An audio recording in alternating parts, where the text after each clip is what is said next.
Friends, what did you feel in your body when you learned that American troops had dropped bombs on Venezuelan soil, had snatched President Maduro? Did your muscles go rigid or lax?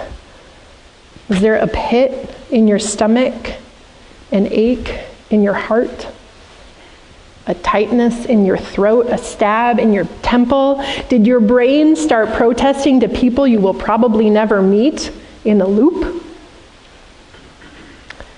This is the kind of thing the author of Matthew's Gospel is talking about when he writes, Herod was deeply disturbed, Herod was frightened, and all Jerusalem with him. Jerusalem doesn't fear the same things Herod does. They fear his fear, how it will mutate if not transformed. They fear his paranoia, his violence, and the outsized impact it will have on them. The beginning and ending of today's passage highlight the political context in which Jesus was born. In the time of King Herod, in the time of Herod's reign, it's not just filler. It's like starting by saying it was a dark and stormy night. There's an instant recognition of the kind of story we're in. In the time of King Herod, during the reign of Herod, evokes the context of fear people were living under and the real violence that came to them, to their children, when Herod didn't get his way.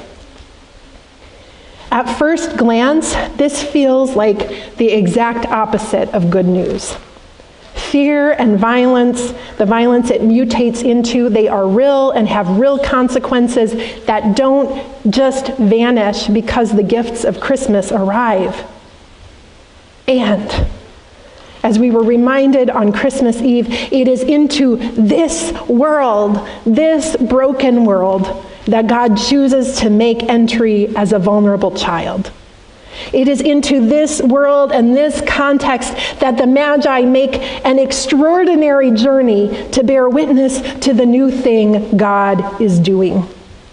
So let's spend some time with these curious characters, because these faithful travelers are an embodiment of what it means to keep perceiving, keep seeking, and keep receiving the good news of God in times that, to the outside observer, seem quite hostile to all of those things. These magoi apo antolon, as Matthew calls them in the Greek, magi from the east, they're named without specifying their gender, their number, or their religion. The old Persian term that magi comes from was a title that, in the Zoroastrian tradition that was likely the home of these travelers, could be held by men and women alike. Did you know that?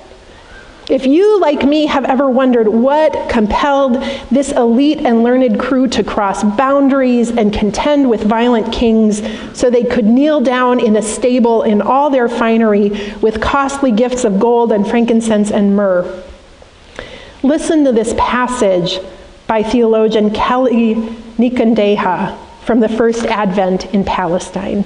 She's shed some helpful light on this. Nikondeha writes, quote, "When Alexander the Great defeated the Persians in 330 BC, he brought the influences of the West to their world. Even as generations longed for a return to indigenous culture and Persian leadership, the discontent didn't materialize into a movement against Greek economic exploitation as it did in Palestine. Still, many, like the Magi, carried within themselves a spirit of resistance to the Hellenization of their land. Perhaps in the sign of an indigenous king to be restored to the Judean throne, they recognized a hope not unlike their own for a restored Persian ruler." End quote. Perhaps in the sign of a king to be restored to the Judean throne, an indigenous king, they recognized a hope not unlike their own for a restored Persian ruler. The kernel of their hope, of the Magi, it's both political and spiritual. And it is strong enough for them to make an incredible journey, facing down fearsome threats along the way. I don't know about you, but it seems like they would say, worth it. For when they find the child with Mary, the text says they were overwhelmed with joy, overjoyed. You remember that feeling, don't you? The joy like a fountain feeling that effervesces out of a well you didn't know you contained. When they kneel before Jesus, it's a natural response to that joy. It is also a declaration of loyalty to a vulnerable child whose powerful powerlessness reveals the empty promises of empire, to the transformation that home by another way signifies. It's a declaration of their loyalty not just to a moment of epiphany, but the beginning of a whole new path. The Magi bear witness to God's new order on a starry night. They get to see the beginnings of God's peace campaign before he can even talk. And it is simple, and it is small, and it brings them to their knees because it is so beautiful and awe-filled and better than they hoped for. Thanks be to God, they didn't let fear stop them, that they followed the star and let love lead them forward. What of us, friends, in 2026, in the time of different Herods and different empires? People of God, when did you last feel overwhelmed with joy? I think some of it stirred up during Steve's piece just a little bit ago.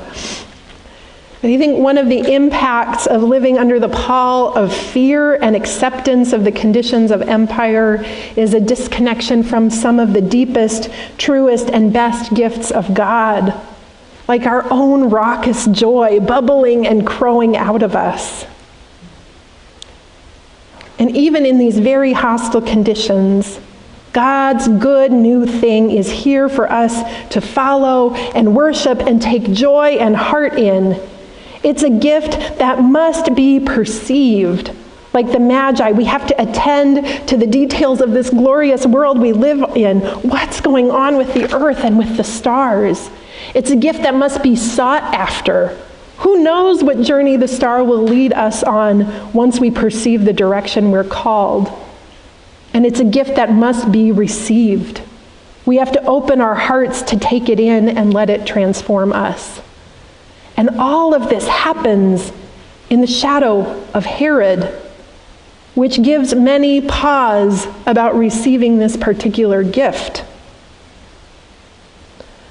God invites us to receive it anyway.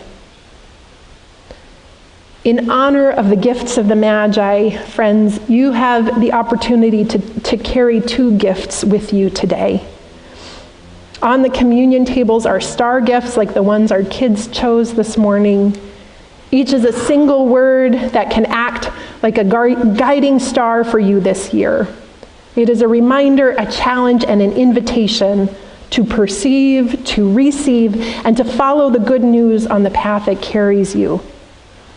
Put it on your bathroom mirror, your bulletin board, your desk at work, your dashboard, somewhere that you will see it each day and let God speak to you through it. The other gift is communion, an open table, bread for the journey, an opportunity to bend the knee in worship, to be fed and reconnect with joy.